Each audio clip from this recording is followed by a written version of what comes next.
You know what? I've been doing some thinking.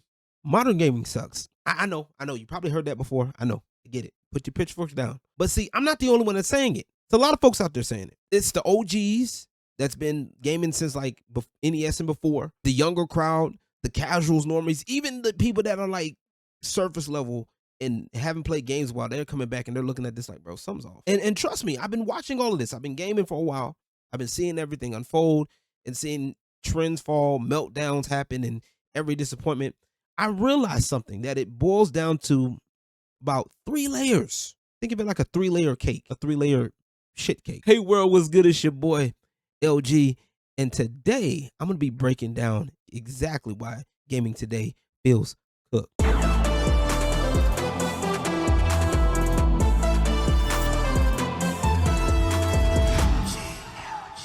So before we get into it, I want you guys to be sure to drop a like, comment, and subscribe, as it helps your boy out right here.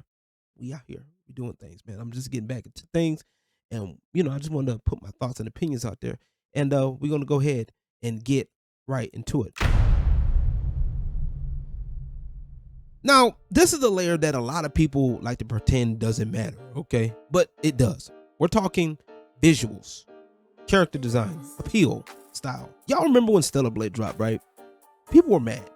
Articles were like talking about Gilmer, but these were the same people that were praising Dragon Age Veilguard, Concord, pushing for the realism of characters in games and trying to uglify characters, because let's be real, it's kind of obvious, especially at this point, that there is a uglification happening. Look at Lara Croft, for example. Okay, we can argue taste all day. If you like what you like, that's fine. You like women, you like men, you like pans, pots, whatever kitchen appliance. But let's not sit here and act brand new.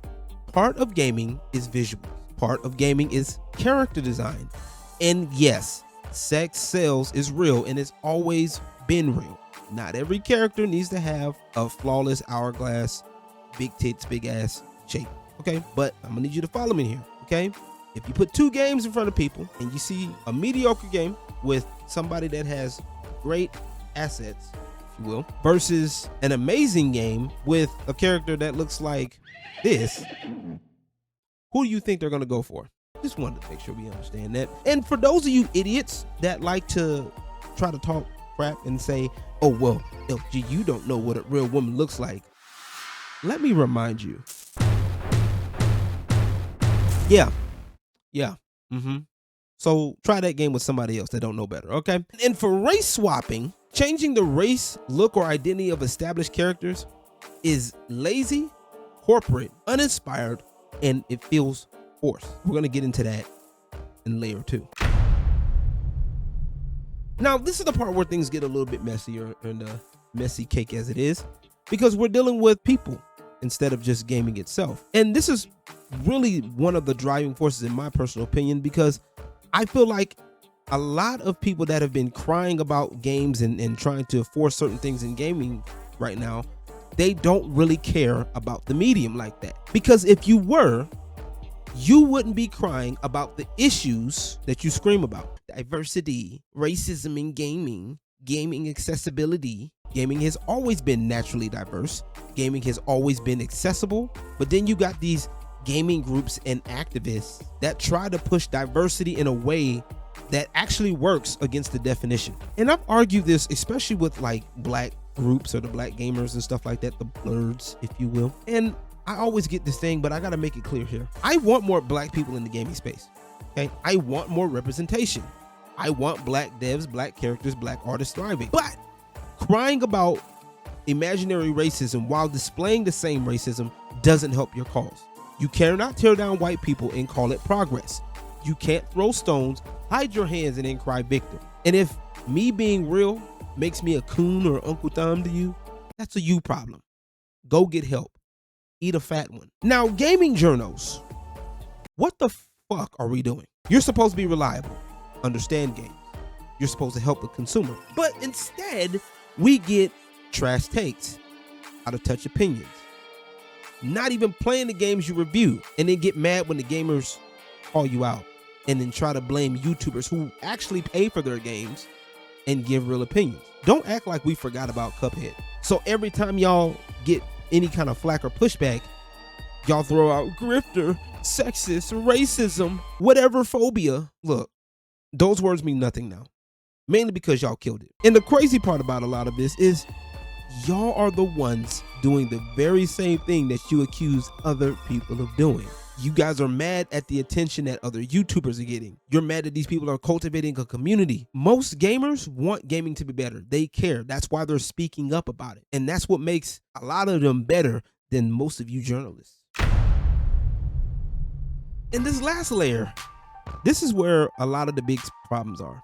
It's not just surface level. It's not cultural or social.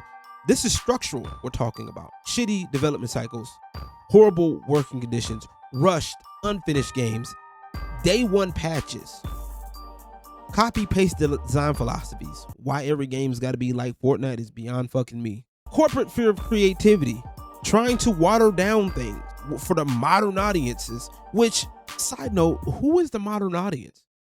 Where is this modern audience that you speak of? Are the modern audience in the room with us right now? This forced realism over fun, over reliance on monetization and microtransactions, battle passes, online only, in single player games. Why? If I'm playing a single player game, why does it need to be online only? Why do I need a battle pass? For what? Who asked for it? I didn't. And the part that kills me is that with all this training and tools that we have, like the Unreal Engine, and some people use AI tools and all of this stuff, how do we still have fewer iconic IPs than we did back in the PS2 era, Xbox 360 era? Explain that to me.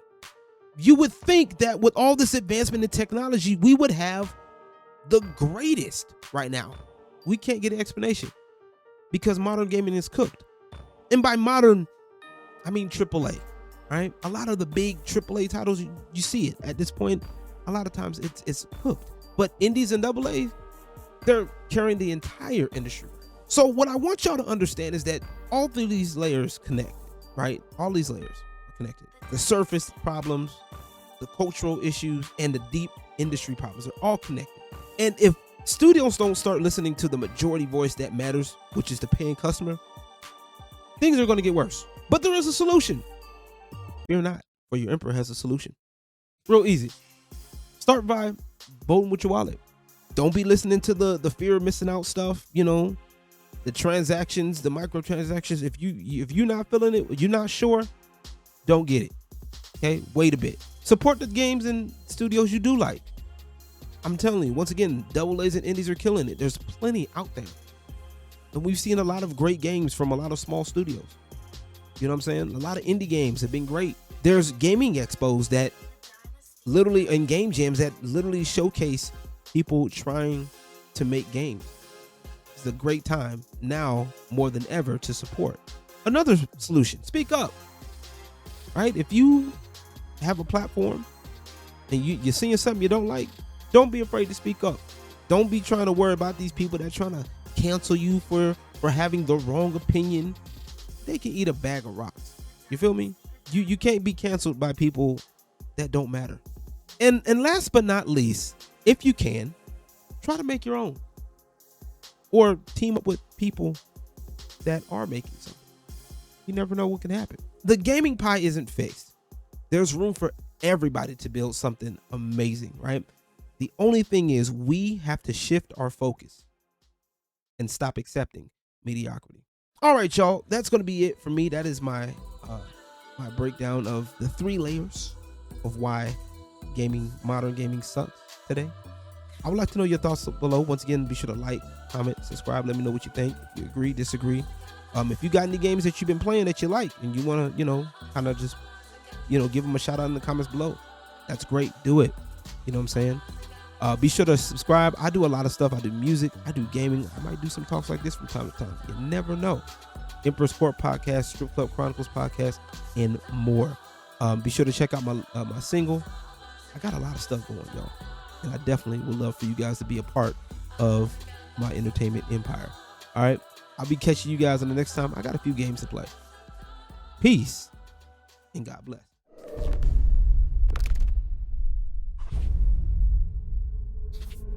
The dynasty